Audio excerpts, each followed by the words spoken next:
They don't have a summons clear, right? Right. Which is the advantage on this lane. Luna, Bane, both single target. 10 seconds It's pretty hard for them to remaining. kill Eidolons. Once those Eidolons are level 2+, they're not clearing them basically ever on the lane. 5 They're really seconds powerful. remaining. It's really hard to fight them, and I think when this Enigma gets to 5, if he can go an HOD build, he might just go with Midas Blink, something like this, but these level 3 conversions are pretty strong. No one's really fighting them in this early game, and people tend to underestimate them. So this laning phase is the one upside I see for him, but in general, yeah, his black hole or his team fight, there's nothing that sticks out incredibly to me. I think it's generally can be difficult to black hole, but we're looking at 4 ranged heroes right now. Yeah. And I think OG's lineup is also very poke based, right? There's nothing that commits in the fight that, oh, they commit in, now I can commit my hole as a counter initiator. It's very, we're throwing brambles on you, we're throwing some sleeps and feebles, there's a sunstrike, maybe there's some forward spirits hitting you, there's a beam. It's actually just an entire poke based lineup, right? So those lineups can tend to be very hard for Enigma because he likes heroes that commit in, so he can commit back. I guess one upside to Enigma is that Dire based on what we've seen Amara play so far, I was thinking maybe they go Underlord, but my big question mark about that is how does that play into Enigma? Because now that's a really good Midnight Pulse target, right? That's one upside to picking Enigma against this team, is that everything we've seen from Amar so far gets countered by Enigma, right? They're all melee heroes that build tanky items or just gravitate toward a tankiness playstyle that now will run in and be in the center of the fight and be exposed against Enigma. But like you said, a lot of it happens around the Underlord now, so it's maybe not the biggest issue. He does get the percent burn versus the Kunkka, and the Pit is obviously pretty annoying for their lineup right now in terms of both their subs have a mobility spell, and you just throw the AoE down in front of your Luna Invoker. It gives them a lot of static control in the fight that they were lacking a bit, right? Something to back them up with some auras, some team fight, some extra HP. You throw this Alacrity on the Luna, now she's hitting pretty hard. You're hitting a little worse because you have Underlord aura on you. So it makes it harder to pick a counter carry matchup here too, right? It's also a really good Dark Rift game, isn't it? Defensively. Yep. Yes, it is. You're playing against a lineup that has Kunkka Boat as well as Black Hole. So you can get X back. You can. So you can get X back on traditionally is a pretty yeah, but if you X the one Luna back or something, you feel pretty bad, right? Now you're all stuck in base and your carry died. But then you just nightmare the X pullback. I mean, it's too next level for me. That's then you get the Ags on a Lord and you drift back and drift them back out. Yeah, then you just make the portal first. Exactly. Thanks for what's actually going to happen is a final pick Wraith King. Matu picks it up. Picking another kind of strength, high HP carry against an Underlord, though. Yeah, I'm a little bit surprised by this pick because I think you're setting up Underlord a little bit for success in this lane. It's one of the better heroes against Wraith King. The skeletons die, you get a lot of plus damage. You just see us very well in the lane. So I'm looking for the primary reason why they would grab this from like a timing perspective for their entire lineup. Maybe it just fits in with the plan they have of when they want to peak. This makes me think Enigma is not going Midas BKB, but maybe rather some sort of mid-game oriented style where they want to try to put pressure. I'm not sure. It's an interesting pick.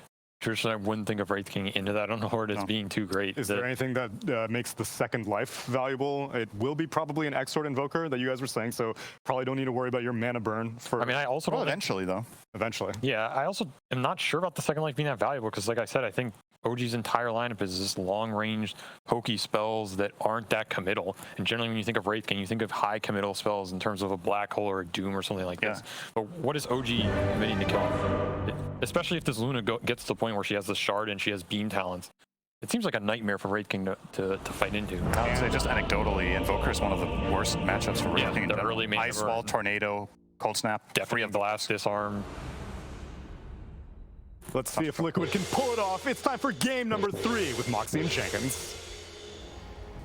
The question mark, that is Enigma in this game. What do you see happening here? Well, I actually really like the Enigma versus any of these like Medusa / Luna type heroes, because usually what you have is some sort of lineup that is just like based on amplifying that one hero. And if you Midnight Pulse Black Hole a Luna, like she is 100% going to die, and Bane is the only thing that can interrupt it through that BKB currently.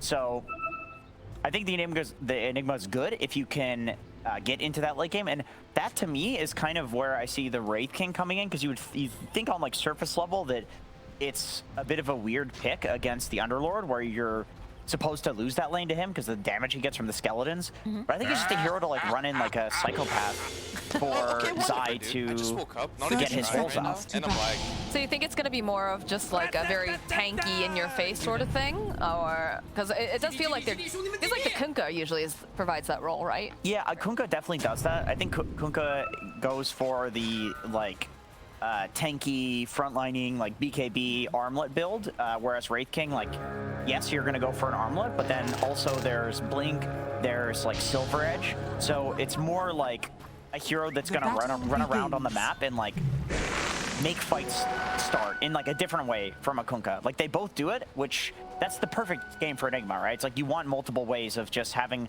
some chaos happen and then you abuse that. A couple different entry points, so to yeah, speak. exactly. Just, it's all about those entry points. Okay, that'll be interesting to see how it all goes down because I assume, you know, like you said, if the Wraith King does run in with his face, does have to be very, very careful, obviously. But if they are slow, they're trying to move away from the reincarnation, perhaps get the perfect black hole. But who knows? It is Zai playing the Enigma, of course. So this guy is no stranger to the hero and quite a good player as well. Weird build, Quelling Blade, and oh, nice little Sunstrike on the range creep. Some style points right there, you know? Yeah, very nice. I mean, may as well use that early mana on Quasting Sword Invoker. It's not like you're really going to use it for early Forge Spirits or something like that, or Cold Snap. It just doesn't do anything. But it is a lot of poke, right, coming out from the side of OG.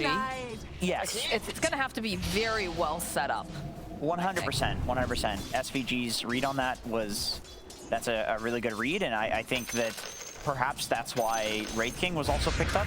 You know, you say like Kunkka already fulfills that role of starting team fights, but maybe it's like, okay, when there's this much poke on OG, it cannot just be a Kunkka. Like, we need more.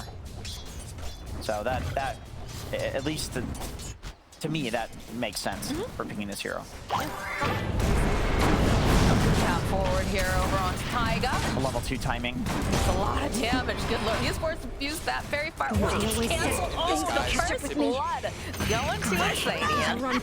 And a little tip to move. Really well played by Liquid, pushing the lane out like this so that way they get level 2 and killing Taiga. I think if Taiga gets level 2 there, if OG has level 2 and it's just a 2v2 where they're all 2, there's no kill that happens there. Like, that's the one small window where you can take an advantage in that lane. So really well played by them. EZM is running away with the CS here right now over in this mid lane. 12-2 on the Invoker, 6-1 on Mickey. I mean, it's kind of expected though, right? It's always going to be a little bit more difficult trying to last hit against the range exort hero, but I feel like Kunkka has traditionally been considered an Invoker counter, but maybe it's more of like you'll dumpster a Quas Wex Invoker. I feel like BZM is just playing this really well. His laning, I mean, yeah, his laning is just really good. We saw in the previous series, he did extremely well in his laning stage as well, so. There's that Sunstrike coming in early, a little bit off the mark though. Damn. Yeah, we'll get clicked a bit. Yeah, that might have actually been a kill if the coordination between them was a little bit tighter. You know, whatever. Next time. It's you know, early. That's only 3 minutes into the game. Well, you know.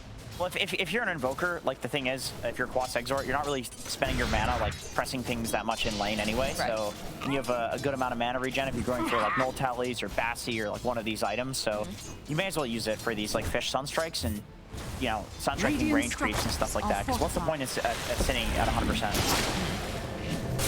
BZM, a lot of damage. He's gonna have to teleport out. This doesn't feel very good to have to leave your lane, especially when you felt like, you know, you're doing pretty well in that lane. Yeah, and he's got to walk back. Quas Exort, yeah, probably doesn't have boots. Not great at like walking back to lane, but you know, you'd rather that than to go down there for sure. Yeah, you definitely don't want to be giving the other mid laner any sort of advantage. Taiga in both of these games is just like on tons of mangoes. Insania too, we can see he picked up 4 of them. I think he started with 6, so interesting. 7 tangos? Yep. My dude had 9 tangos to start. All right. Was expecting a lot of harass, clearly. This is like the extension of the support meta that we've been seeing so far, which is just buying a ton of regen and carry starting with literally nothing. This is what it's come to. just constantly feeding different types of regen to your core at all times. Wait, Soul Ring? That's cool. Okay, so 9 tangos on Insania, and that lets Matumba Man have a Soul Ring for just spamming this lane. I don't remember the last time that I saw a Soul Ring Wraith King. That's crazy. That is not something common. Nice here. I'm just gonna put Boxy in a little nightmare. They are aware that there is a sentry, although it looks like they were aware previously, since it's at half health. It's gonna make the shenanigans of Boxy a little bit more difficult, as Yuragi will punish him. Let's give off a couple of these clicks and a Lucent Beam. Tough lane for Zai. You know, he's getting a lot of denies, as you will with Enigma, but Bane with the Luna Aura, and a Luna who's going to be, like, you know, glaving your Eidolons. Yuragi taking a lot of damage, though. He sat for a long time in that Midnight Pulse and don't get a kill. Well, that's one way to turn it. It's literally kill them while they're killing your Eidolons. Boxy, he wants this kill. He does that. He's got that creep there, but Misha gonna be just fine. Yeah, that feels bad. Enigma's definitely not supposed to be getting kills at this point, and then that's on a catapult wave. So that's going to be a bit of pressure on the tower here. Zai alone probably can't do that much. So yeah, I don't know if he's going to tank for the way that. Middle lane have a little bit of a gank over onto BZM. It's like they're not going to dive the tower. Tigers make his way in. The Sunstrike coming in will land over onto Boxy. Set you aflame. Not missing that one. That's Zai. stylish. Dropping the Midnight Pulse, realizing that, you know, he's all alone here. They'll put the Nightmare out, put a little damage on the Eidolons. A little bit more. Should have a Lucent Beam up in a second. They won't even need it. It's going to be Misha who gets the final hit on Zai. That's more in line with you know, how I thought that lane should go. And any heroes that are, like, you know, totally comfortable just running out and right-clicking your Eidolons, it feels really bad to play against as Enigma, because they kind of keep you alive by being that threat, but they can just run past them because you can just glaive them down, right-click them. 2 high armor heroes too. Makes sense. Again, it just seems like we have this little personal side battle going on between Taiga and Insania, but that's allowing a lot of space for both of these cores to be able to go and hit creeps. Yanamar's taking a bit of a lead because, you know, as the panel pointed out, Underlord very good against a hero who's just giving him that constant, like, huge damage buffs of the skeletons. And if you're not using the skeletons on Wraith King in order to prevent that, well, then you're not using one of your primary abilities. Yuragi finding the kill on Boxy in the bottom lane. The Sentry Ward's been helping out quite a bit, it seems, as Misha also taking a decent amount of damage from Enigma, but Bounty. need to heal up a little. You know, Zai is one of the #1 players I think that I've seen where he, like, plays really aggressive right before getting 6. Okay, so I didn't do it this game, but he'll play really aggressive right before getting 6, and then he'll black hole somebody who's not expecting it. Like, I always see him get early kills on Enigma. Interesting. Yeah, I mean, I respect it. You know, Zai is one of those people that's going to be able to make something weird work. Set the meta, so. Yeah, both of these offlaners just don't build normal items. They refuse. I love it, though. It makes it so much more fun to watch. Trying to guess, like, what's their next item, why are they building that, and then seeing it all unfold. It's cool because it makes certain heroes viable to do these, you know, different builds. Misha making this rotation to the top lane with the Sunstrike. Bramble holding in place. The Khakiit is not going to save your life here. Taiga gets killed. Mickey, though, they have vision. They know he's here. He just keeps running around in circles. They ping it out. Mickey. He's probably just going to head back. This is giving BZM a lot of space here in this mid lane. And allowed to push him out, and it wastes a little bit of Mickey's time here.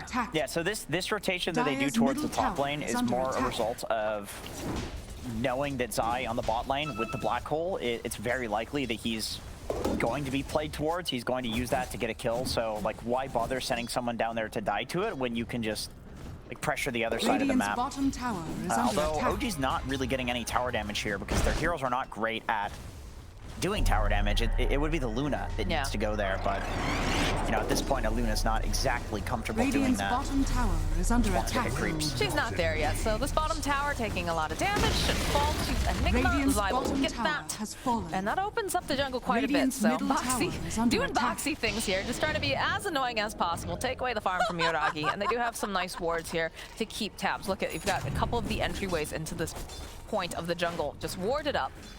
So that way they can keep an eye on what Yoragi is doing, if there's any stacks, and if they need to invade. I gotta talk about the Orchid Enigma. It's so strange. Unfortunately, you can't micro the skeletons to take that off of you. No, that'd be great. Yeah, that'd be convenient. Remember when people were going Necrobook Enigma, and it was kind of like you do this pairing of using the Malefice, the stun duration to like get a ton of necro damage. Like Enigma's actually not that bad of a single target hero, as long as you've like something to actually benefit from Malefice. So I'm kind of thinking like maybe that's the concept here, that you get the Orchid and in the Malefice you can get so much damage because nobody's gonna like turn and fight you, you know, during a Malefice. Right. So you put all the Eidolons on, maybe have like a +1. Like if you do Orchid and then black hole somebody, because of the percentage damage, like they're going to die 100%. It also is like an early game item that lets you have mana regen that's not just like Soul Ring or Mana Boost. It gives you that like permanent full mana. Is he gonna use it? Yeah, he is. Taiga, you're not escaping this time. So the big thing for why the Necrobook and why this Orchid is good on Enigma is because around the black hole, when you don't have it, you still have kill threat. Right. That's the idea behind it. And so all of those other things that I mentioned, plus the fact that you're going to be a useful hero without the black hole, I think is why you're going to. Amar going perhaps a little bit too far, a little bit too deep, but they do have Big Sun Strike. It doesn't matter. There's just 3 heroes on Dire's one middle little tower Amar, is under attack. and now he's dead. Mickey has a Dire's blade now structures are on fortified. Kunkka. Yep. So that is for the untargetable damage of Underlord, Luna, Invoker to a degree, who's going to be, you know, meteoring you. Pretty smart idea. Yeah, amazing, I like it. amazing blade now game. Really good. Yeah, I like the idea, like you said, just to revisit the Orchid on Enigma. We have this problem on a lot of the big team fight heroes, right? You have this issue on specifically like Tide Hunter. That's one of the heroes Which that... is why you get nags on Tide. Right, Radiant's or you bottom build very tower is tanky under attack. utility sort of thing, so you still You're a have... tank, yeah, exactly. Yeah, you've got another purpose besides just an ult, and I think the concept of having that Orchid, like you said, really smart, and a good way to maximize the usage of the hero. And I think that works because of the Malefice talent Dire's at level top 10. I tower think there's is a under couple of attack. Malefice talents that you can get now on Enigma. And so they buff up the Dire are damage, the scanning. stun duration, and so it's a legit Radiant's spell middle now, tower really is legit. under attack. Taiga opening up with that Cursed Crown as the Bedlam knows that Zai can't really do much right just yet, and a Sunstrike from BZM will secure the kill. Radiant structures are Orchid fortified. not exactly paying off in that scenario, but you could see that Zai was really ready. Like if the Sunstrike doesn't come out, he was going to turn an Orchid plus like hit with the Eidolons, and I think you can actually kill these sups if you Malefice them, especially once you get that level 10 talent. It's like it's perma stun. I think it was just one of those situations where he wasn't expecting everyone to be there. No, he wasn't. A little bit of play here in this mid lane. A good terrorize coming out from Taiga. Follow up the bean script. They should be able to obliterate Mickey. He's not going to be a part of this fight. Zai sitting on the back lines here. Dire's courier Doesn't have that has been ultimate just killed. yet. They get Mickey's courier on top of that, so lot of damage mentally and physically in the game going out there Yeah, against Mickey's, he's not feeling too good about that one. No. Great positioning for Misha, wrapping around like that. He wasn't expecting that. He saw all of these heroes like hiding behind the tower, playing towards the right side. He was not expecting a Fiend's Grip to just like come from above. They kind of pincered him there, and Dire's bottom tower yeah, he was is under trapped. attack. couldn't get the boat off. No, he couldn't. He couldn't get much of anything off, honestly. Dude, Amar's build, he has no points in W. He's even like considered one for the talent at level 10. Do I need this stun? Yeah, I'll go ahead and go for it. Okay. I see you, Amar. I see you. Just doing it to keep you on your toes, Jenkins. I mean, this is like Dire's a top tower is such a under greedy attack. build. I feel like Amar in general Radiant's is like middle such a tower greedy has style fallen. offlaner, but Oh, he's sure. high skill Dire's enough top tower that has fallen. he has leads, and when you have a lead, you should play like a more core style of offlane.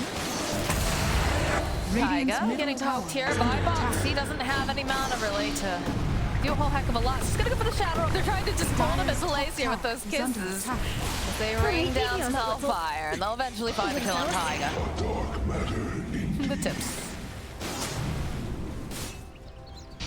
Zai's going for BKB next. You know what? The Orchid could also be...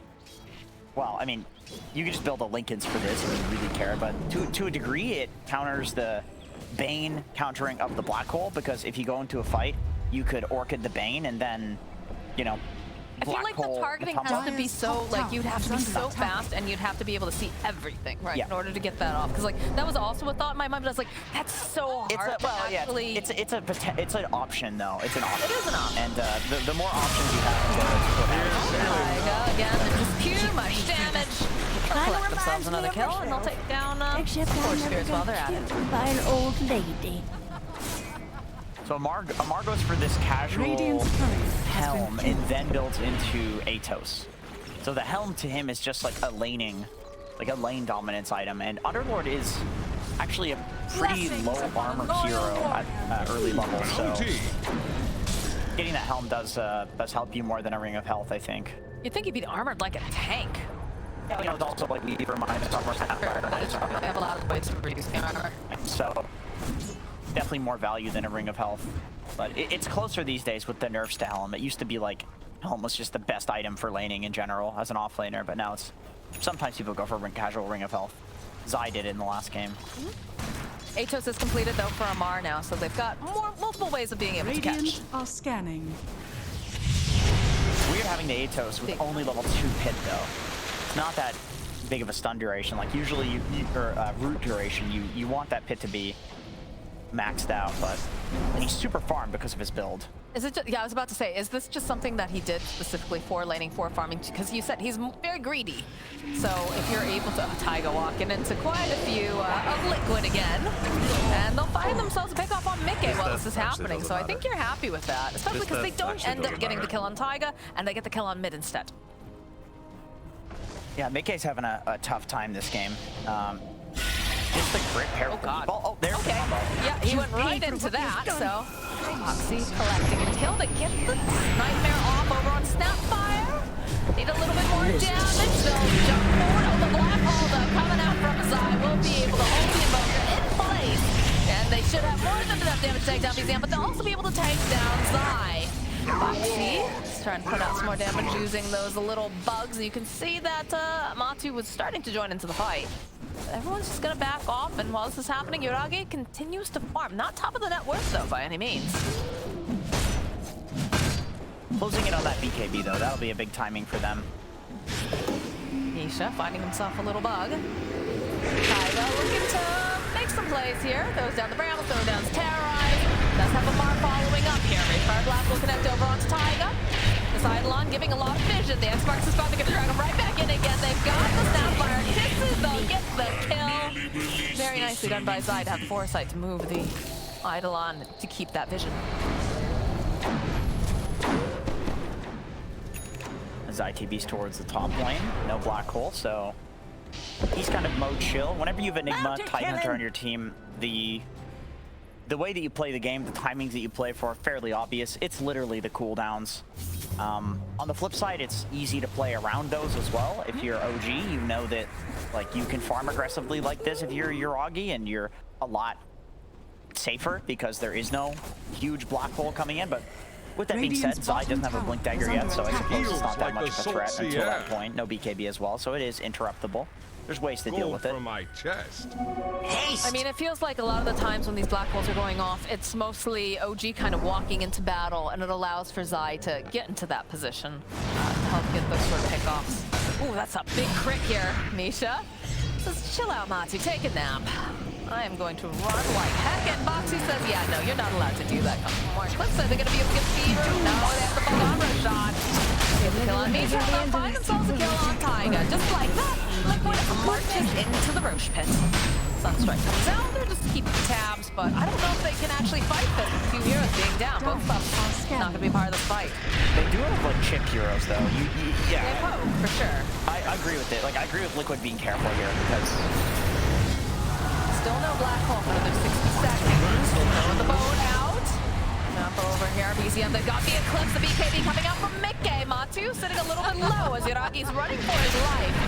Like Amar's gonna try to just Uber himself out of the situation, doesn't want to be a part of this anymore. Actually cancels it, as the rest of the team, they're back up. A little low on mana on a couple heroes, but they're making their way back in Sunstrike. Oh, very close to Matu as he was shifting with that armlet. That genuinely could have been Roche. That could have been a death right there, Ama. Well, at least the reincarnation, right? I think you could actually lose Roche with that reincarnation. Taiga again. That Marcus are already up again, my goodness. Oh, Please. Yeah, just like, no, please no.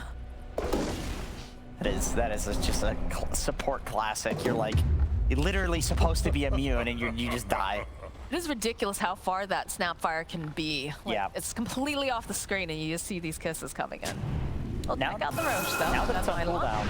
Matu, though, very forward. They've got a little bit of answering. There's going to be a nice meatball. Sadie is the first to drop. They'll chase after BZM.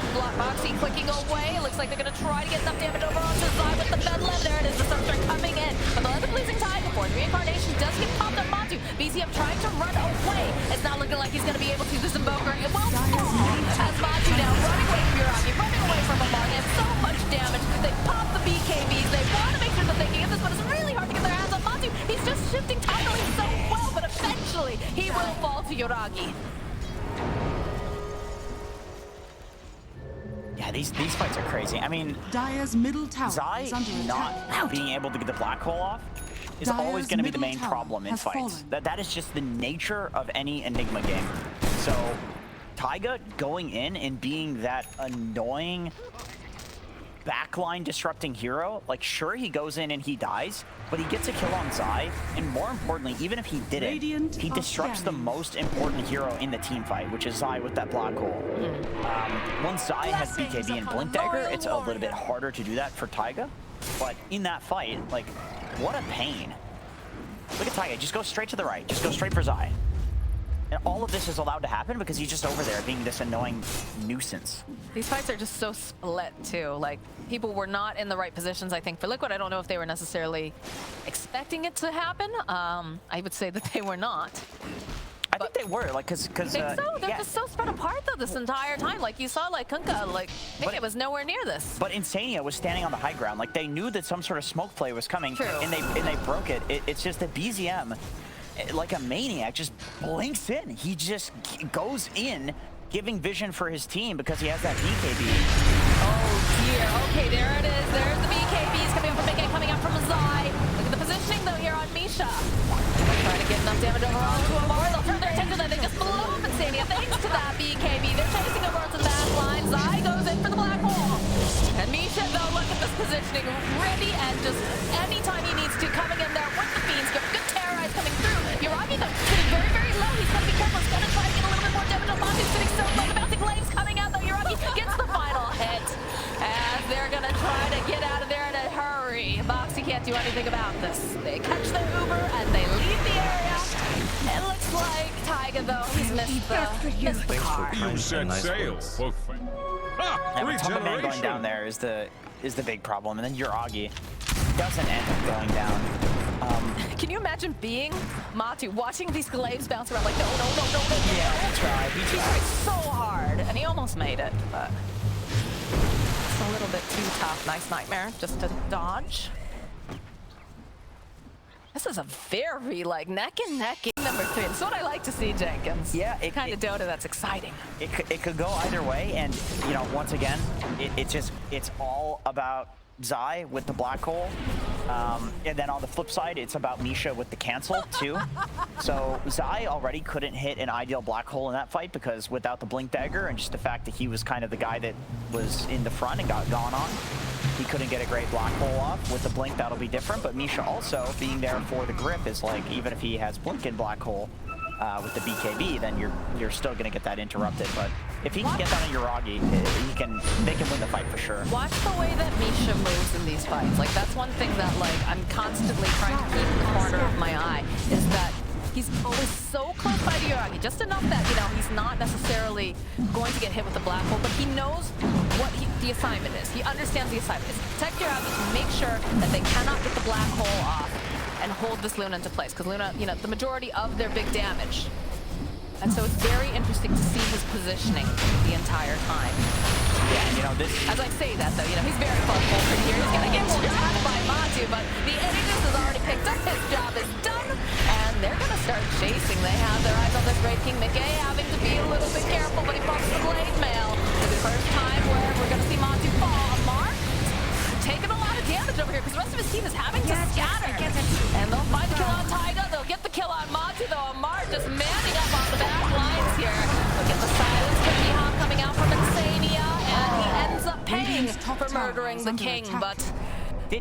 Did Amar just go in? Yes, he did. 1v5 and yeah, kill well, Matu? maybe not 5, but he did just beeline after that raid. Well, I was just looking at like the death ticker, and I see Amar killed Matu, and I look and he's just totally alone with 3 heroes surrounding him, and it's like, what? I'm sure if you ask nicely, maybe we can get a replay. I don't know if we can. It was like off. It was so unexpected. It was just off camera. There was definitely, you could see him just duking it out with everybody. Get a replay of the mini map. That would be that'd be ideal here. All right, well, the Aegis is still on the Luna. It looks like they're gonna start putting pressure on this bottom area of the map. Dire's bottom tower is under attack. There's not much life to it left anyway, so with the alacrity, Radiant are scanning. that's gonna cut through. But again, watch the way that. Okay, here we go. Here we go. Fortified. So you see Radiant's how middle Yoragi's tower fighting over is here, under but look attack. over here in this court with the live thing in the way. Oh dear. He's So he's coming right back up, and look at this. Look how he's got the BKB active. He's just one. And he's just one man guy fighting them. What? He's whacking away. Yeah, it's insane. Dire's structures Absolutely are insane. fortified. Amar the Ferocious. What the hell was Amar that? the fighter. Good lord. He looks very pleased with himself. That kid Worth it. terrifies me. Genuinely. My god. I mean, birds terrify you too, but well, yes. they're very violent creatures. Amar might be a bird, actually. now that You I'm think Amar the feathered friend? Maybe. Maybe. Radiant's know. top tower By the way, going is under all the way attack. back, I really like Misha's positioning in that fight, dying first. That was 100% bottom because they tower needed to is run under in and steal the attack. Aegis on Team Liquid. And so he just runs in and dies because he's not needed to interrupt the black has hole. been killed. Now he's going to be more careful with his positioning. And they'll have Fiend's Grip, they've got the Anytime, they've got everything to lock Foxy down.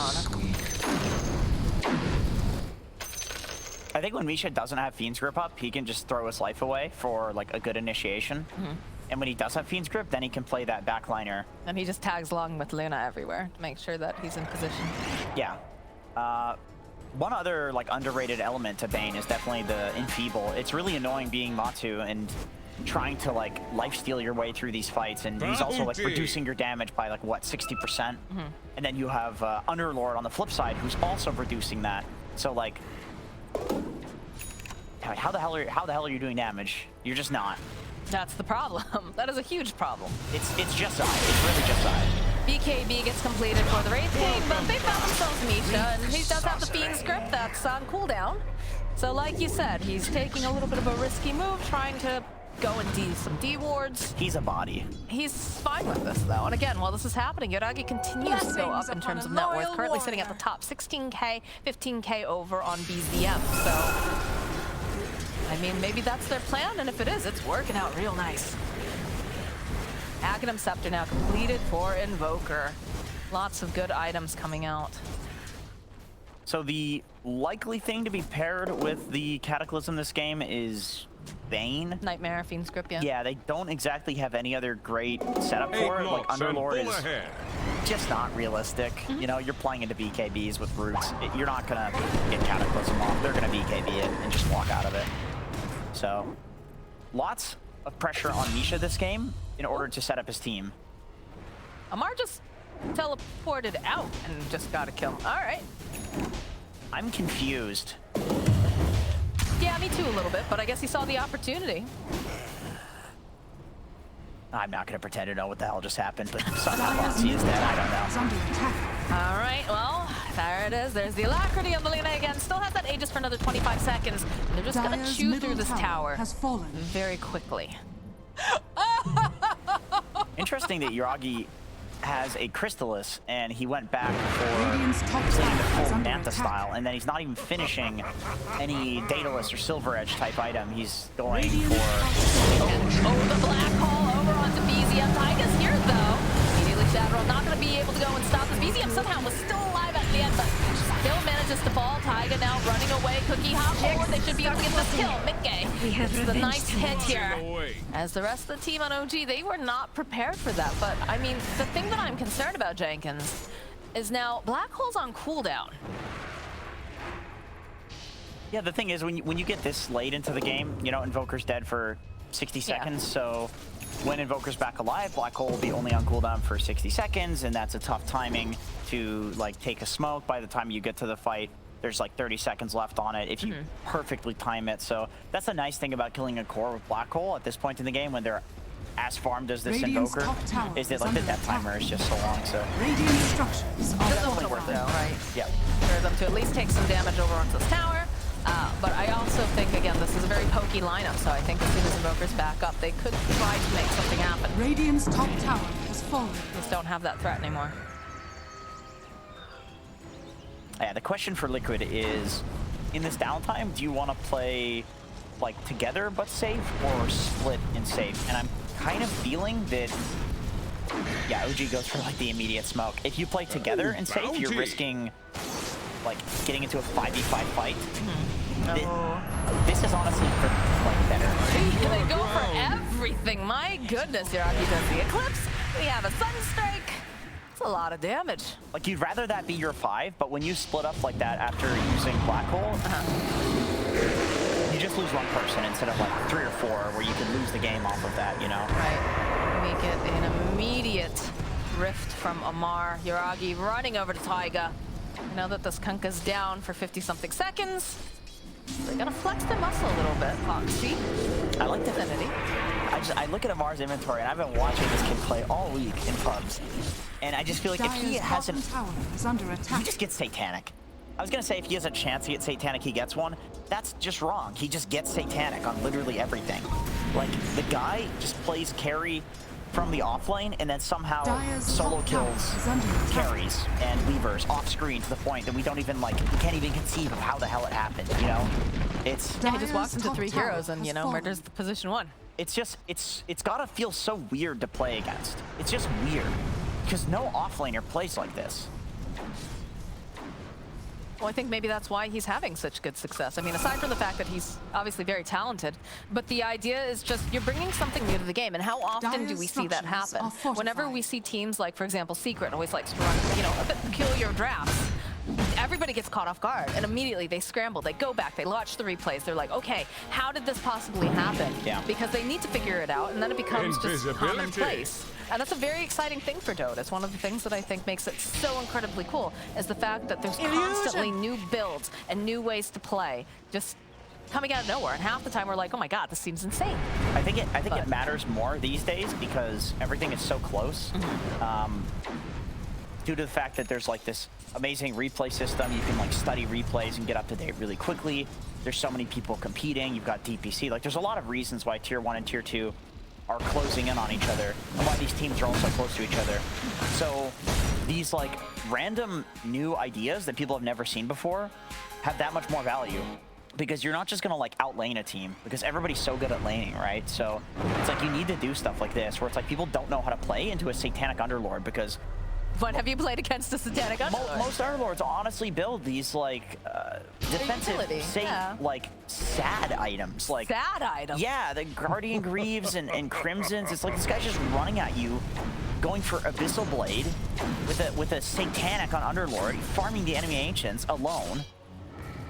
Wow, how do you deal with it? That's a question Liquid's asking themselves right now as they are smoked up. They do have a black hole available, and they have the BKB. This is interesting. All right, they're going to immediately find Misha. They'll blow him up. So now if they want to find anything else here, they don't have to worry about the bait. There is no buyback on Misha. Dire's But bottom tower OG is under most likely attack. just going to try to dodge any fights that they can for now.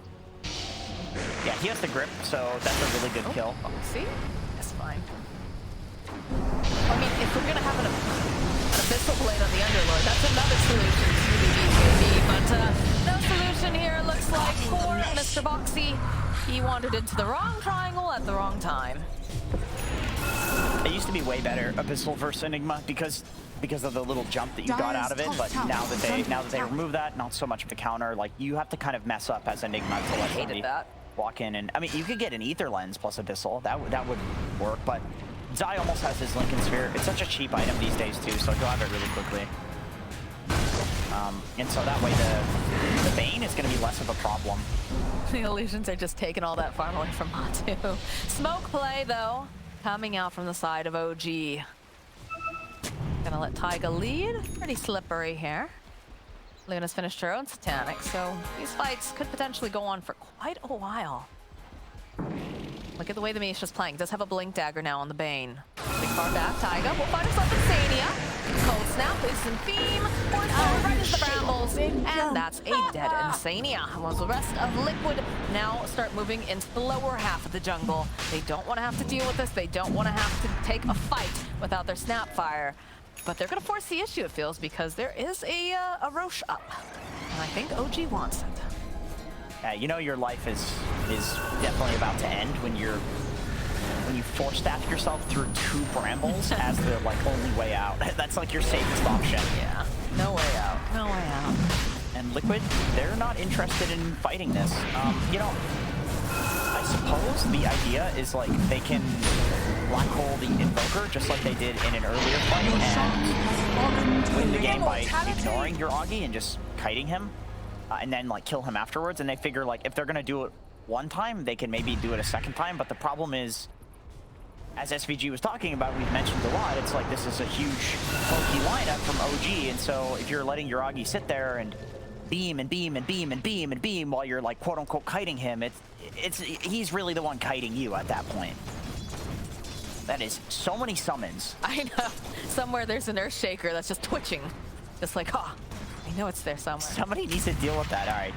All right, I like this. Okay, Invoke we've got the Lincolns on Zai now, so it's going to make it a little bit more difficult. But the positioning has still been just really excellent, and there's still ways to go and cancel this black hole as long as they know about that Lincoln. So perhaps they can get the jump.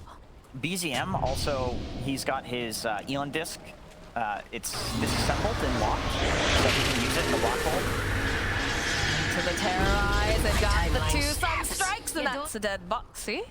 All right, I did not anticipate that as a combo, but they grabbed themselves a Wraith King here. They're gonna just try to force staff off, try to run away a little bit further. They'll pop the Lincolns over the Enigma, they ping it out. They know he's got it now. Cookie Hop coming out from Insania. They need to hold him. Oh, Misha though. Oh boy. That Midnight Pulse and those Eidolons are pesky. Honestly, a little bit of a whoopsie.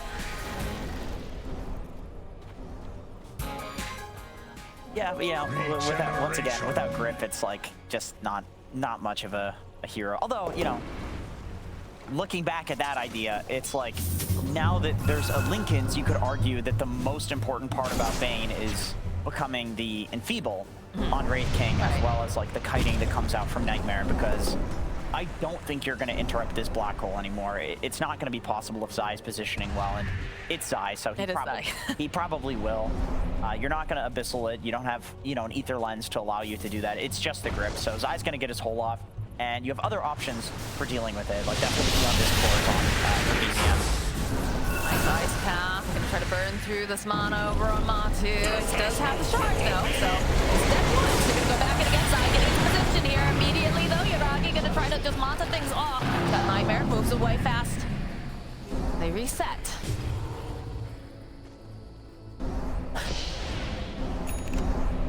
Whole lot of happening for nothing right now. Not much else to do in base other than just spin. Sometimes that's what you gotta do. They did take out the reincarnation, so things are very scary for Matu to go forward here. With that nerf on Wraith King too. 40 seconds, or 20 extra seconds he has to wait. Okay, all right, they're gonna try to make some plays here over onto the Luna. Still has the Aegis. This could be another Midnight Pulse hurts. First, death of Luna down. They're gonna try to grab her, get out of here. Okay. They don't need to push their luck right now. They'll just back. Is this a fake back? Or are they going to try to move their way back in again? I think Amar was worried about the hole into the Aegis, so he just prevented that entirely by bringing him to the creep wave. And it's not far enough away that it's like, oh, they're out. You know, no, they're still in. That was just in case the whole follow-up was going to come there. So it's actually a really good read by Zai to not hold there. He's like, it's too obvious. There's going to be some sort of save coming in. I mean, that would have been a dank save, but if that would have been all did happen, insane, right? and Amar saved like that, like that's just a good read from both sides. I literally did not see that. One for the highlight reel. It would have been. All right, what do we have? What do we have for neutral items? Tumby is picking up rapier for like regular items. That's not a neutral item. It's actually very non-neutral. It's quite aggressive. Quite aggressive, yes. So he had it queued up in the previous game as well, or the first game, I should say, and never got around to it. Never got around to it, but you know, Wraith King is one of these heroes that the rapier still is that attack. Like, you know, you're power spiking the entire game. Like, you're stronger than us. You get the rapier, all of a sudden, like, we're twice as strong as you. It used to be like that for every single hero when it gave True Strike. But now it's more so just only really good on these heroes that like, benefit massively from the rapier damage, which a hero that has a built-in guaranteed crit, of course. What kind of trouble? One-shot people is never bad. Radiant's bottom tower is He under also has a attack. cleave talent now, for some reason, on Wraith King. So that's pretty nice as well, with the rapier. Yeah, that'll be able to help clear very, very fast and put a lot of damage for sure. They haven't really been able to move out of the base though over here on the side of Liquid. They're getting a couple more neutral items. Boxy though does get spotted out. 3 meteors. Again, that is the Aeon disc getting popped here. Boxy trying to teleport out. I'm not sure if he's gonna be able to because he gets terrorized and he gets clipped down. Easy end. And the kill. Mark the spot. They were trying to make something happen. Yuragi gets positioned. Misha, he can't afford to go down like this, but he will get slain. What happened during that? Did he use a fuse? Still fighting. Found themselves another target. Zai going to the black hole. Only going to be able to go and grab a one, but look at this damage that they're just able to outcut. Mark's not allowed to fight at all, so they will find themselves a kill. Black hole to follow up, though. Got a tornado EMP, but it looks like it's just to disengage. You know, Taken down 2. it's 11k goal lead for OG, but I actually feel like Liquid's in a pretty good spot. They're getting into the late game with Enigma. There's not great ways of canceling the black hole. Zai's going to be getting that refresher fairly soon, so instead of that just being a kill on Amar, who should be, you know, completely unkillable, it'll be a kill also on Yuragi, who should be unkillable, unless they die here. They're trying to make something happen. They've got the dust, they've got the X off, but not going to be able to connect here as already BZM runs away, uses that BKB to ensure he can escape. I was not looking at the minimap. BZM just poking again, and he seems to do this on every hero, where he just blinks in, just uses spells, like, baits you into thinking that there's a bunch of people behind him so that you press stuff. And, I mean, it can be so game-ruining for your opponents to, like, get baited by that and press things, but Liquid didn't exactly take the bait there, and, you know, I suppose being Game 3 in a long, intense series like this here, you do tend to get used to a certain player's play style. I mean, it is a situation, right, where you're not sure about me. Oh, it's okay. There was an Insania there, but Matumbo Man jumping in. Knows that there doesn't have that BKB quite up and running. Zai getting into position here. Gets side, so he's trying to get the pop the Lincolns. Bane just getting stunned up. He's just taking too much damage, so the buyback will pay off as Misha does come back again.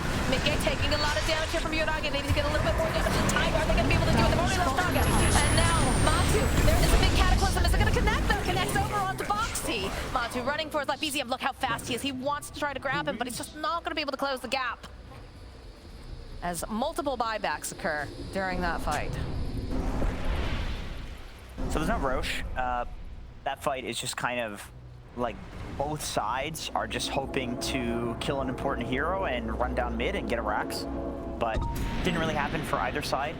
I think if you're Liquid, you're happy with that because you don't have Black Hole and still the fight goes decently for you. Back so you soon? force a buyback, you have to buyback as well, and then your Weaver dies and he gets his buyback timer out of the way. So I'm really feeling like even though there's a 13k gold lead, if you have Enigma on your side, you're fairly happy with these things happening. OG's looking to like really pressure off of one of these no black hole Welcome timings back. pretty soon, especially with this next Roche coming up. I mean, that's the draw of these big team fight heroes, right? A good Echo Slam, a Dire's good top Black tower Hole, is or under a Dream attack. Coil, or something like that can Dire's actually just change the structures course are of the fortified. entire game if it happens in the manner that will maximize, you know, the damage. And speaking of damage, double damage ring. And Yuragi has an Octarine core on Luna too, so he is really trying to play like that, you know, Phantom Lance or Octarine core build where you just kind of sit at the side and like spam your abilities.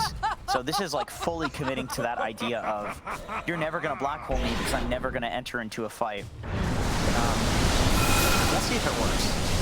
I will say it's a little bit odd, like looking at the lineup and looking at the itemization that came out from a lot of these heroes. Like, I guess the main initiation comes out from BZM, right, with a long-range tornado or something, because you don't want to have Misha that far forward. Yeah, it's like BZM or Taiga. Like Yeah. they've both been a little weird. But Taiga can only do so X so marks the much. spot. Yeah. Smoke play though coming out from Liquid. They're gonna try to make their way out of the base, see if they can grab any stragglers. I'd love to get rid of Misha again, I'm pretty sure, but gonna let Boxy scout with Poochie. Yeah, The this- refresher orb is completed now. This is Dire's a big bottom tower item is timing under for attack. Liquid. If they can get 2 black holes off, just turn the tide completely. You can see a huge gold swing. And Roche is up. So this is Time, Taiga. Gonna walk the Boxy, cookie hop, goes into that shadow realm. And drops in midnight post. A little bit of a hex coming out. BZM chasing after the Weaver Taiga, though taking a lot of damage over on the side. Gonna go in for those long range snap carcasses. Taiga has himself a Yule by just a little bit more time. Not enough though, so he will fall. Don't have to worry about that. There's a gem on deck. Looks like they've snapped it up. he needs 3 tornadoes, then he can survive that. 2 was clearly not enough. Clearly. Let's get more. There's the Stormcrafter that he had and the Yules, but it's not quite enough. 5,100 gold on Luna. Now I'm thinking like, what do you buy for this build? Because you don't really care about a moon shard, right? Because you're just playing from, you're playing off of your Qs, which is dependent on cooldown, not on attack speed. So Scotty? I was gonna say, I think Scotty, and then Yeah. Oh, drop the Yuragi. boots. Like, but if you're dropping the boots, then You need those. I mean, they do have spider legs on the team, I'm pretty sure, but I think you probably have to drop the boots. But the issue with that is the fact that Zai now has an easier chance at getting that black hole on you because you're slow. a lot of positioning issues, but Roche is up. This is big. Each team, they want this. It's gonna be really hard to go into pit though when you have an Enigma on the enemy team, when you have a refresher. A lot on the line here. You can see the way that they're dancing around the pit. Rapier on. I just realized Matoma has a rapier. That's very Does important. have a rapier. Okay, so this is a tremendous timing from Liquid. It's a 12k gold lead for OG, but Liquid, in my opinion right now, is actually stronger. And you can see that OG feels like that as well. They do not want to engage to the point that they literally have an Octarine core on their Luna. It's all about getting the right initiation. Like, get the right hero, get a pick off.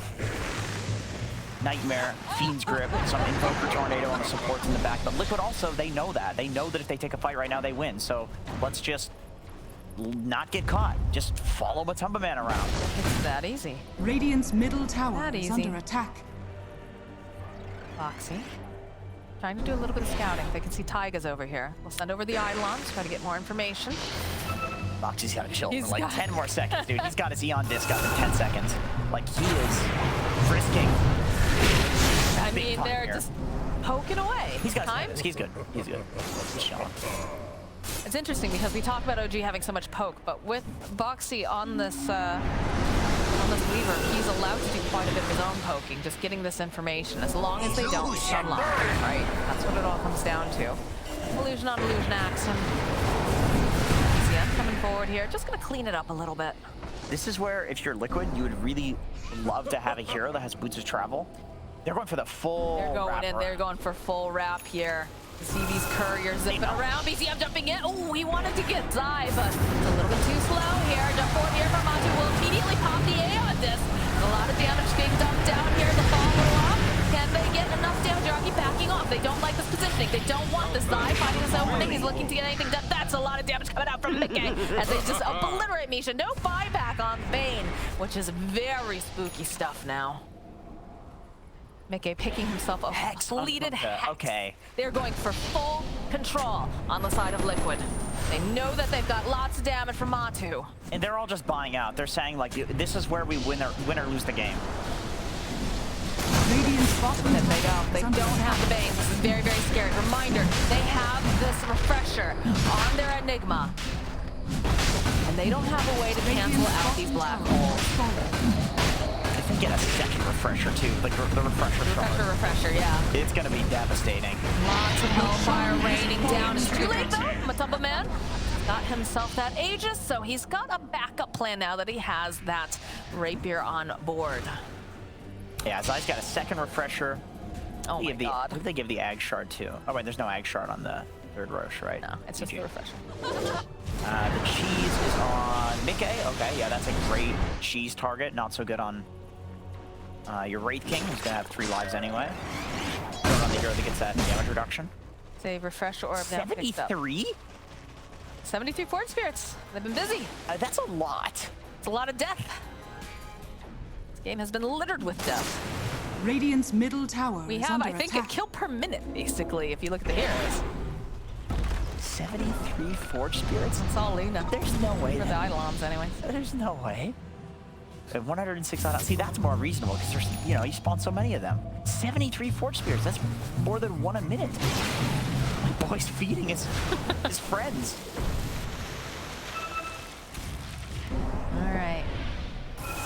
Amar's going back for the Hex. His Radiant's middle build tower now is is under seeming attack. a little all over the place. Very much a little all over the place, for sure. Got a Radiant's middle Satanic, a tower has Basher, and fallen. Atos. Looking at a Hex now. We've got some control, a little bit of damage, a little bit of sustainability. Not sure exactly what this Underlord Dire is are scanning. He's got Plan he's is- got some identity issues. currently. Yeah. What if it ends up winning the game? Yeah, whatever. I mean, It works. sometimes you have to pivot. I don't disagree with this. Like, he's realizing that he's not going to be this like frontlining right clicker because if he goes in, well, we saw what happened when he went in. He gets hold, he dies. Doesn't matter how tanky he is because Enigma's percentage damage. The tankier you are, the more damage he does to you. Missing middle. Oh, Wind Waker. Okay, so Taiga built the correct item. That's a That's a really good item, as long as he doesn't get blown up first, though. yes, yes. The problem is when there are 3 black holes and you only have 1 Wind Waker. In Do the math for me, Jenkins. by my calculations, that's too few. For the treasury. Say my name. Yeah, that's an Amar spray right there. You did say his name earlier. Very authoritative voice. Amar? Yes. Yeah, that's his name. Yep, that is his name. Aghanim Scepter. Okay, I like this. He's just Hell like, yeah. he's just like, you know what? Let's just get wild in this game. Let's get that gate. Have we We're seen a Fiend's gate? We're portaling to their fountain. We're gonna kill Zai when he respawns. There we go. Where's Oh, there's a Hex. He's gonna try to blow him up as fast as possible. Meatball's a little bit off the mark here. Oh, this is looking a little bit scary for BZM. Turned into a sheet. There's a lot of damage. Pasiandis, he's got BKB. Gonna go walk away. They've got Amar nearby. They need to get out of there. And by God, they just peace out. See you later. Zai unfortunately got his blink canceled just at like the last second by that ice wall. I think he was looking to Use one of the holes. use one of the holes, yeah. And BZM, nice positioning, putting that ice wall down to cancel Zai's blink and then playing like at the far end of it from Zai. So They that, moved the refresher, by the way. yeah, Wraith Oh, King. nice. Let me see. I mean, I suppose it's because he's got a rapier, and so you can refresh the ults and get that 3rd life. The Aegis is also coming to an end, so... Did I see Witchbane on Wraith King? Yeah. Witchbane. Maybe they do with Radiant's an eagle or bottom something. I don't tower know. is under attack. Wow. That's cool. It's very cool. Look at the Man. brambles. It's like Sleeping Beauty's castle over here. Well, he can also Witchbane off the Alacrity, which is not bad. they got the Radiant's bottom Kunkka, tower has the Kunkka fallen. Blink Rapier on Wraith King, so they can do this like X sieging. And there's not much that you can do about this. I mean, I suppose you have the Wind Waker, but then you're dealing with a... You'd have to commit pretty hard, and that's very difficult because pretty much all of their stuff has some kind of a wind-up. It's a 4-life Wraith King too, so not exactly the best thing to be Wind Wakering into your base. Definitely not. It's like inviting a bear into your house. Don't invite bears into your house, guys. It's not a good idea. They maul. They do indeed. Not the kind that you would hang out in as a kid. Well, not... I mean, a lot of people are Zoomers now. They don't know what that means. No, that is true. I'm sorry. Dota players, let's be real.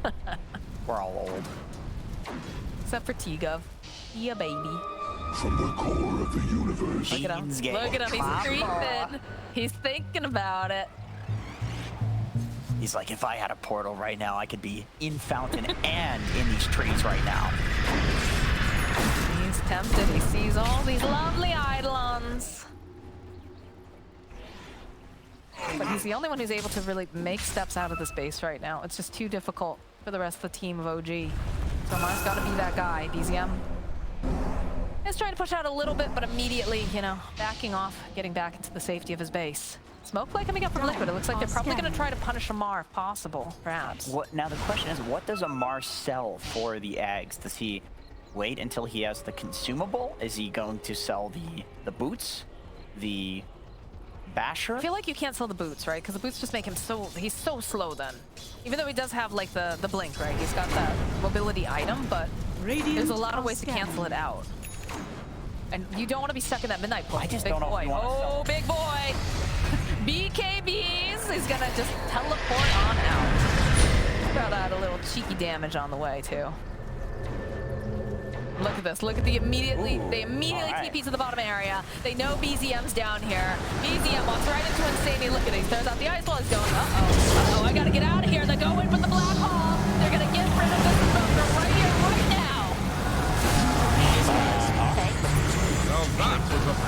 I thought the Eon disc was you know, he might survive this, and then Matam was just No, like, no. no, I'm gonna go and one-shot him here. Well, he does have buyback, so not the end of the road. Amar has just been spending so much time up here now, too. He's got it coming out. He's got his eggs. Ooh. And he's getting a bloodstone. Wait a minute. Where's his eggs? Oh, the thought there's a nightmare immediately being placed over here on Matu. He didn't buy yet. Dire's middle tower. You're so excited. I wanted to see the eggs. So excited. Not quite there just yet. Come on, dude. They're gonna keep doing these cute little plays here. Just put them into sleepy mode. Force him back. Nice for Mickey to keep the torrent there, just in case the Wind Waker comes out, keeping the monster in the base. That could be bad. Could be indeed. But they're throwing like Lincoln spheres on him, so that's what to do. He's so well protected, I guess is the thing, right? Like, Yeah. if you initiate on him, he's got the second life, follow up. Does the BKB play this time? He's like, I'm tired of being nightmared. And he dares them to use something stronger on him, but they're not going to take that bait over on the side of OG. Yeah, he has refreshed BKB just in case, so he's fairly confident just using that to siege. Force out the glyph. Arguably, at this point in the game, the glyph is actually worth more than the racks because like these heroes are so strong. You can take throne in literally 3 seconds, so forcing out that glyph with BKB is actually really important. We almost have 60-minute items coming out, so you know, we have this really nice timing from Liquid where they're really strong because they have, you know, Rapier and Sheep on Mickey and that sort of thing, but once you get those 60-minute items, like, things are just chaos. And it looks like the next item she's considering is the butterfly, but she's got so many items. What the hell do you drop? Yeah, exactly. That's the big question here. Liquid playing in their own jungle, just gonna push out this top wave. They'll stand on the Insania. high ground. He's got a Lincoln Sphere too on Insania, so that's that's gonna be a Lincoln Spirit that he can put on his team. Radiant's bottom That's to barracks are under protect his attack. Wraith King. Oh, the Okay, all right. Eidolons. Oh my Radiant's goodness, they bottom- take an entire racks here, so they're gonna send BZM Radiant's back. bottom- They lose 2 racks here. Yeah, another chaotic element of these like 60-minute scenarios is 25s on heroes. Like Enigma with the Eidolons, they do so much damage at this point. You summon like 15 of them or something. Plus 5 demonic conversion Eidolons. Dire's Yes, so top you have a tower full is under army. attack. Yeah, it's ridiculous. It's so hard to execute fights at this point.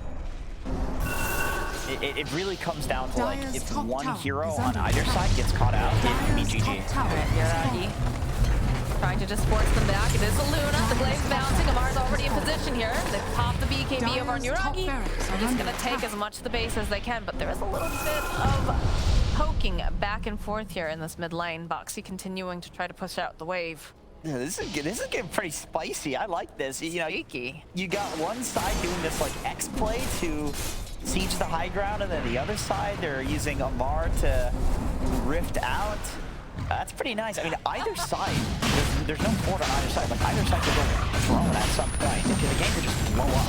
Other Sun Strike, they realize they're in the pit. Immediately the smoke coming out for OG. They want to try to fight this, but that roach is going down way too fast. I mean, going to the gap, they want to ensure that they can pick it up. There's a lot of nice juicy toys on the ground. Except they're getting picked up on Mickey. Just gonna grab up that Aegis as well here as OG will back off. Oh, we get a Giant's Ring. Oh. Let's go, baby. Let's go. Tumba. That's a big skelly, man. Now, the best thing about this is it means he can drop the boots and he's still insanely fast. Like, Yeah. when you're a Rapier Wraith King, you're so happy with this. All right, Fallen Sky. All Sky, that could be very What do we good. put a Fallen Sky on Book of the Dead? That's one of the worst ones that you can get. Although, if Radiant's we're going top for some tower throne is under race, like, attack. I mean, you know, it's good for that. Book of Shadows too. Very nice. Very nice for. That's a weak item. You want that You want item. the Stygian You want the Yes. Desolator. Deso 2, baby. Yeah, that's like the highest damage item in the game right there. Are scanning. Legit. You'd I rather was saying for positioning purposes, Book of the Shadows is pretty nice, Dire's but courier I don't know. I has been find it to be very underwhelming. I'm always disappointed. hey, what's up? Hello What's up? there. Can't even see him because he's so large. Gem gets dropped on the Oh, that's ground. a dope item. That's Mirror a good Shield one. is so good. Yeah, Oh, holy hell shit. yeah. I mean, against Bane, too, you're just like, well, what the hell do I do? I'm gripping myself. That came out wrong. All right. Nice. Ooh, Zai, though, is getting clicked down by some of these summons. That is a very long X marks the spot. My goodness. He is just not even able to clear that because the Look at the that. dead. He's just walking right. Yeah, look at this. Looks like the Book of the Dead is not green core. Very nice. That's Invoker. Pressure Invoker, Strength Blink. This man is Oh my god. Batu, just giant skeleton man. This looks like a Dark Souls boss at this point. Yeah. High Lord Walnir. That's the skeleton boss. In Dark Souls. Yeah. Yeah, that's he it. looks like that. He guy. looks like him. He really does. It was a very easy. It's a super easy Yeah, fight. super Yeah, easy it's a boss. This really is easy not fight. looking as easy. No, this is looking tough. Oh, Force Boots. Nobody's using Force Boots? Okay, that's like the best neutral item. Tier 5. Well, they go for the black hole play over on BZM. They've had enough of his nonsense. He pops the BKB. He's got to run though. He's got to get out of there fast. He's just throwing out meatballs, using all the spells possible. Goes for the refresher, trying to run away here. Zai, he's got the BKB. They want this Invoker, but they can't get their hands on him. He's too fast. They cannot close the gap on BZM. He's just running for his life. Look at this man. Oh, he is so enthused to be alive right now. Clearly. Fight me indeed, but you gotta catch him first. We've got Arcanist armor, and we've got, To be honest, that's the look of somebody who just shit their pants. Like, is just looking. You sound like you'd be an dead expert on that, serious. sir. Yeah, you look dead serious because you're like, oh no, I'm on camera. Just got play cool, play cool. Yeah, that was nice though. Nobody using nice. Force Boots. I think Zai he actually used the refresher for that too. So I don't know if he used the refresher shard or the Apex. I know. Oh baby.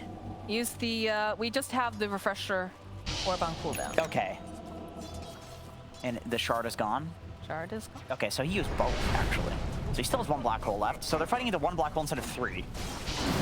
That's a little bit more doable, I think, for OG, but still very scary when you consider how big Mr. Matu is.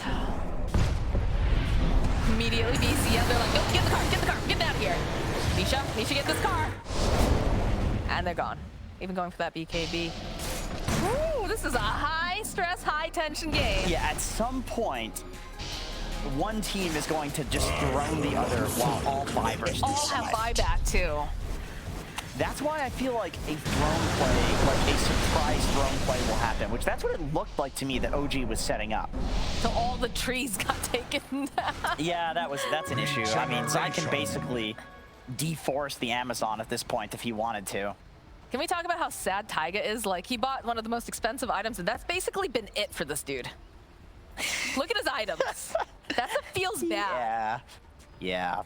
But he's got big aspirations, right? He's got the MKB and the Ags. You know, the sad thing is, like, his net worth doesn't even look that bad because it's just that expensive. It's that expensive. It's insane. Matu clicking away on the tower. Radiant's top tower has Look at all fallen. these Eidolons. Oh, my word. But, I mean, they have a good high ground defense, right? You may consider you've got a Luna, it's got all the glaives are going to be bouncing. You've got the Firestorm coming off from the Underlord, and of course you've got a Tornado to help clear out a little bit and meatballs, but Those side guys don't look it's good. getting silly. Very silly. This is just like a battle of the demons down here. Yeah, honestly, you just keep sending out your summons and you see don't know. which one are more powerful. I don't know who's winning. Radiant's middle tower has fallen. I think Liquid, the way that they're just running here into the base and being able to pull these shenanigans is looking pretty good. We've got double cheese on deck. I'm not The double-decker cheese. I'm not even sure if Megas matters that much at this point. I think it's just picking somebody off who doesn't have buyback. I mean, this is a really nice I mean, they all have play. buyback. This is going to be quite the Yeah, war. I suppose like picking somebody off who has buyback, forcing them to buyback, and then killing them again. Like that's what the game is boiling down to at this point. Because either side, when you get into these late game scenarios, like both sides have their strengths. There's 25 talents and neutral items, like they're just insane.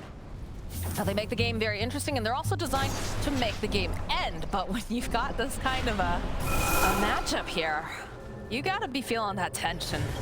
Here we go. Okay, there it is. Smallest guy, but they have that. They're throwing up in the air. It's gonna immediately pull him back. Foxy taking a lot of damage. How many Aeon discs do we have at this point in this game? A lot. Well, there's so many items that Boxy has a tier 5 neutral item in his backpack, and he's using Apex on a pause 4 Weaver. That sounds about right. Just let that sink in for a second. Your position 4 is using Apex. But Tumba's like, God, I need that shit. Get it out of here. He's got a giant string. He's a big baddie. Look at him, Marshall. He's trying to man fight him. Classic Amar. They both do literally 0 damage to each other. I know, they just stare at each other, and it's like one of those skits, right, where they take off their glove and like slap the other person. It's more to hurt their pride than to actually hurt them at this rate. It seems like a British thing to me to slap Pick with it the up, glove. I think it's a French or British thing. Oh, is it? European thing in Okay, general. it's a I European believe. thing for sure, yeah. I could be wrong. Have we seen a Torrent Storm yet? I feel like there No, hasn't we been a haven't fight seen Waterbender yet. since he's gotten that. It's the later the game goes, the better that ability is. It's so disruptive, and you know, I would imagine he is level 30 on Kunkka, or is going to get level 30, and so he's going to have all of the Torrent talents. Well, How many BKBs on deck though too? Yeah, but it lasts. Oh, nice blink away here. But again. All right, that is the Eclipse that got used. They do have the Agnum Scepter on Yoragi, but like... Of course he has an egg, yeah, naturally. We're 67 minutes into the game. Like, everybody should be kitted out except for poor Taiga, who still has the same items that he's had. I mean, he's got to save up for that buyback, though. Amar hasn't either, because he's just like, he's still Amar has an contemplating. identity crisis. He needs to finish up the Abyssal, right? He's going back for the Abyssal. Like, he had Aghanims queued up to literally 10 seconds ago. So he's finally getting that. He's like, the Ags is too although I don't even know. I still think the Axe is potentially good. Like, we're talking about these plays. for a throne play with it. All right. Radiant's Matu, top he's tower in. has No. Slowly but surely, they're winning This is the the game. worst way to win Dota. Yeah. Like, it's the slow bleed out. But it's number one, it's the only way to win Dota at this point. That's And number right. two, it's also a way worse way to lose Dota. Yes, it's way worse. That is Just watching helplessly, like, what can I do? I can't hit him. I just question what I'm looking at when I see a Stygian Desolator box. Okay, all right, I'm in. Nightmare comes out. They've got some of those creeps hitting the base, but there's a big cataclysm coming in. Can they take down this Wraith King? Now he's back up again. This is the Weaver. There's a black hole coming out from Zai with that BKB. He's already trying to go in with them. They'll be able to take down Prism, but Tidal, he won't fall apart. Fly back in. It's going to be a hard time to find back again. They want to get in there. They have another black hole over here on the side. They're trying to put enough damage out. Over on the they'll be able to take down Misha. Misha buying back. They're going right back in again. They want to get these kills. Uraki just scored against the kill outside. There's no Enigma. Does have buybacks though. As the rest of the team on the hunt, the buyback for the Enigma box. He's running for his life as he gets another kill. And Sanio will fall. More buybacks. The base is getting hit though with these creeps. As these fights go on, they've sent the troops down the mid lane. As they take a moment to breathe after a big battle and a lot of buybacks expanded. And Jenkins, Roshan is up and alive. Do they try to challenge? Can they even challenge? There is no black hole on the Enigma. But this rush is going down so fast, I don't think they get there in time. Buckle's own refresher now too. Good God. There's just so little to analyze at this point in the game. It's like that fight was just Zai trying to hit anybody with black. Good Agi. Got the elasticity. We have another Aeon disc. Look at the amount of refreshers and the amount of Aeon discs in this game. I think has to be a new record. Yeah, these are just like the late game items, and Zai takes the Aegis because everybody else is slotted, so he doesn't have much of a choice. Oh my God, a double damage Renamatu. Look at this damage. Oh my God. Luna has too much stuff. Naturally. Luna has way too much stuff. Yeah, Highest amount of assets at least, but go ahead and throw that in the old stash to the Satanic. Yeah, I'll use that. put it in the bag with everything else. Oh my God. Oh my God. I love this kind of Dota. This is like so much fun to see. What do you do when your back's up against the wall? Does everybody have an Aeon disc over on the side of OG now? I guess no. They don't have one on the Bane. They don't have one on the... Surprisingly. It feels like everybody has it though, but they don't. All right. Another smoke play here coming out from OG. They're looking to poke. They're looking for some sort of engagement refresher on Luna. Again, reminder that there is a refresher on the Wraith King. Shard on the Enigma. This is gonna be one heck of a battle. And it all comes down to who gets the jump on who. Radiant are scanning. This is gonna sound absolutely insane. Everything you say sounds insane. Well, it's also 71 minutes in. I feel like the Tubba Man is not actually doing damage, even though he has a literal rapier. Like, they're so tanky. It's just, they're so tanky. And because he has this refresher, they're somehow able to kind of ignore him and just go for everybody else. Like, the support's lives are the most important at this point in the game for both sides. EZM gets found out here. Does have buyback. Gotta get the Snapfire kisses that get used. So they do find themselves a pick-off on the side of Liquid. That could be enough to open the door. But again, they do have buyback on Invoker. Nullifier has insane value at this point because there's... Oh my God, yeah. There's like the Wind Waker, there's all of the Eon discs that you were talking about. It's like... when you get a Nullifier against like just a Necrophos or just one Eon disc, it feels good. When you get it against like 5, it feels like literally just the most busted item in the game. So great pickup from Mickey. All right, Liquid making their way towards the base again. Look at all these Eidolons. Yaragi just throwing out those lucent beams, trying to clear out the creep wave. And again, this is a Luna at 72 minutes in, so pretty easy to do, but it's also very scary to approach the creeps.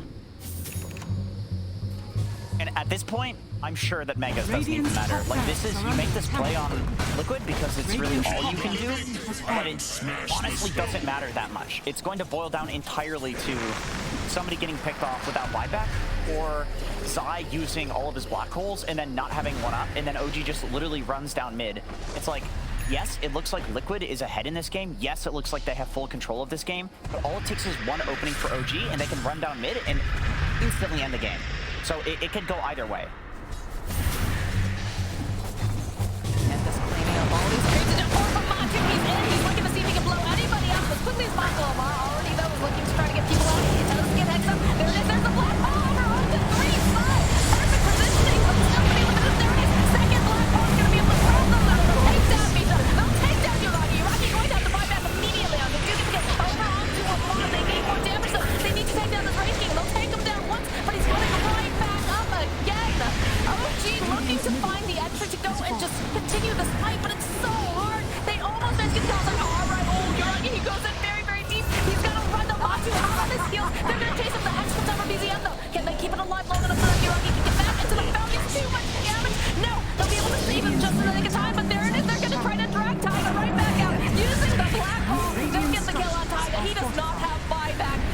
getting a little bit lower on the side. Yuragi trying to man fight over here onto Matsu. That's going to be another reincarnation. He's coming right back up again.